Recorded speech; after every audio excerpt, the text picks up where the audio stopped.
안녕하세요. 반갑습니다. 잠시새내교회 성도님들, 추운 날씨 속에 다들 잘 지내고 계신가요? 이제 1년의 마지막 달인 12월 달이 되었습니다.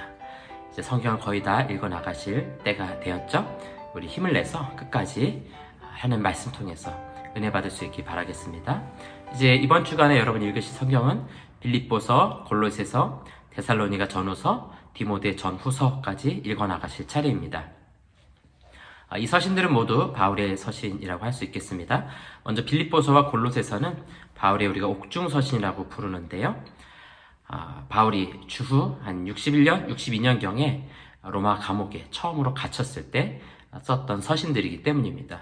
먼저 빌립보서를 살펴보면 주 62년 정도 로마 감옥에서 빌립보 교회를 향해 쓴 편지입니다.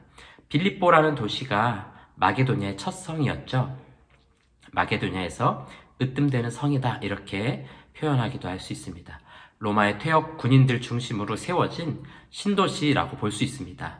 그래서 이 빌립보서에 보면 하늘의 시민권 이런 표현을 하고 있습니다. 시민권이라는 것 자체가 로마의 시민권에 빗대어서 표현하고 있기 때문입니다. 여러분들 잘 아시는 것처럼 사도행전에 보면 2차 선교 여행 중에 바울과 또 실라의 일행이 성령의 부르심을 따라서 건너와서 우리를 도우라 하는 말씀을 듣고 건너가서 사역했던 교회가 바로 빌립보 교회입니다. 루디아를 중심으로 시작한 교회라고 볼 수 있습니다. 그곳에서 감옥에서 매맞고 감옥에 갇혔던 또 기적 가운데 살아났던 곳이 빌립보 도시에서 있었던 선교 사역이죠. 이러한 배경들을 생각하시면서 살펴보시면 좋을 것 같습니다. 빌립보 교인들을 향하여서 그리스도의 고난을 본받으라 라고 말하면서 그런 고난 가운데 기뻐할 것을 말씀하고 있습니다. 그래서 기쁨이라는 표현이 자주 등장하고 있습니다. 이 표현을 보면서 바울이 당했던 고난을 생각하면서 어떻게 기뻐해야 될 것인가 생각하시면서 보시면 좋을 것 같습니다. 두 번째로 골로새서입니다. 골로새서도 감옥에 있을 때 주후 62년 정도에 골로새 교회를 향해 쓴 서시입니다. 이 골로새라는 도시는 바울이 직접 선교 여행을 갔던 도시는 아닙니다. 바울이 직접 세운 교회는 아니고요. 에바브라라는 지도자를 통해서 세워진 교회가 골로새 교회입니다. 에베소라는 도시로부터 동쪽으로 한 180km 떨어진 곳에 그 당시 유명한 큰 도시 3개가 있었죠. 히에라볼리, 라오디게아, 골로새. 이 세 도시가 위치하고 있는데 이 골로새 편지하면서 아마도 라오디게아의 교회에도 편지를 한 것 같습니다. 그래서 이 두 서신을 서로 왕래해서 보라고 이야기하고 있습니다. 그 위에 있는 히에라볼리는 온천이 나는 도시로 많은 귀족들이 와서 휴양하고 가는 그런 도시입니다. 세 도시가 함께 위치해 있어요. 그 중에서 이제 골로새 교회는 에바브라를 통해서 세워졌고 우리가 잘 아는 빌레몬서에 등장하는 이 빌레몬이 아마도 골로새 교회의 터를 제공했던 지도자였던 것으로 보여집니다. 이 골로새서의 앞부분에는 하나님의 아들이신 그리스도의 우월성에 대해서 굉장히 탁월하게 논증하고 있습니다. 이 당시에 거짓 교사들에 대해서 옳지 않은 교리들 따르지 말 것에 대해서 권면하고 있는 내용이 바로 골로새서 안에 담겨진 내용입니다. 다음으로는 데살로니가 전후서를 보시겠습니다. 주후 51년경에 바울이 고린도에서 사역하면서 데살로니가를 향해서 쓴 서신입니다. 전서와 후서가 거의 연속적으로 쓰여졌다고 보시면 좋을 것 같아요. 마게도냐에서 이제 빌립보 서쪽으로 데살로니가가 위치해 있었고 바울이 전도하다가 유대인들 때문에 쫓겨났던 도시였죠. 이 로마가 닦은 에그나티아 대로 변에 있는 아주 큰 도시였습니다. 특별히 데살로니가 전서를 통해서 고난과 성적인 문제 등과 관련해서 거룩한 삶을 살아갈 수 있도록 또 그리스도의 부활과 재림을 준비시키는 그런 내용들이 담겨져 있습니다. 또 데살로니가 후서에서는 핍박하는 자들에 대해서 심판이 있을 것을 경고하면서 또 그 전에 반역이 있을 것에 대해서 말씀하고 있습니다. 또한 게으른 자들에 대한 경고 등이 데살로니가 후서 안에 포함되어져 있습니다. 마지막으로 디모데 전후서를 살펴보도록 할 텐데요. 이 디모데 전후서는 조금 나눠서 볼 필요가 있습니다.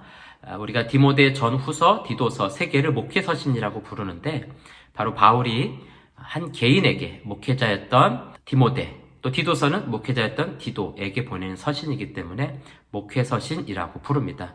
교회 전체를 향한 서신이라기보다는 목회자에게 보내는 서신입니다. 그래서 이 디모데 전서의 경우는 에베소 교회의 사역자였던 디모데에게 보내는 서신입니다. 바울이 로마 감옥에 갇혀 있다가 이제 나오게 되죠. 그러면서 디모데를 향해서 편지하면서 권면하게 됩니다.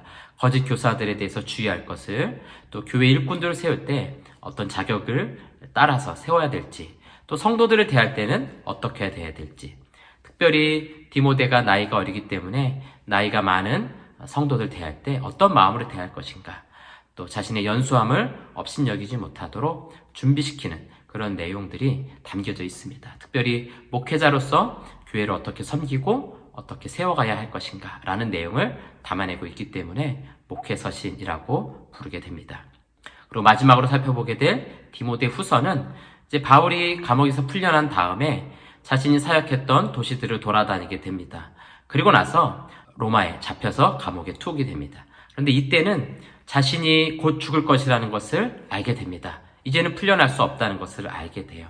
그래서 마지막으로 바울 생애 마지막으로 쓴 서신이 바로 디모데 후서입니다. 고난과 어려움 속에서 끝까지 참고 또 견뎌낼 것을 당부하는 내용들이 담겨져 있고요. 또 개인적인 사사로운 부탁이 마지막에 담겨져 있습니다. 이 자신의 생에 있어서 가장 마지막 글이기 때문에 개인적인 부탁뿐만 아니라 그와 함께 했던 사람들, 때로는 그를 힘들게 했던 사람들, 때로는 어려움 가운데 또 떠나간 사람들에 대한 이야기도 하면서 자신의 것도 어떤 것도 갖다 달라 이런 표현들을 하고 있습니다. 여러분들 읽어가시면서 어떤 사사로운 어떤 개인적인 부탁을 하고 있는가 하는 것을 한번 잘 찾아보시고요. 또 마지막에는 이 디모데가 자신에게 와줄 것을 요청하는 것을 볼 수 있습니다. 마지막 이 사도가 죽음을 앞두고 그리워하는 그런 모습들, 또 자신의 전 사역을 되돌아보고 있는 그런 모습들이 디모데 후서 안에 잘 담겨져 있습니다. 여러분들이 보시면서 이 사도 바울의 삶이 어떠했는가, 또 그의 마지막의 마음이 어떠했을까라는 것을 여러분들이 생각하시면서 읽어가시고요. 목회서신이니까 목사님들만 읽어야 된다, 그렇지 않습니다. 우리 모두에게 주시는 권면으로 생각하고 나를 향한 노 사도의 따뜻한 음성이다 라고 생각하시고 여러분들이 읽어보시면 좋을 것 같습니다. 마지막까지 성경 읽기 최선을 다해서 마무리하실 수 있도록 바라고요. 또 힘내서 내년 새해에도 말씀 잘 읽어갈 수 있기를 주님의 이름으로 축원합니다.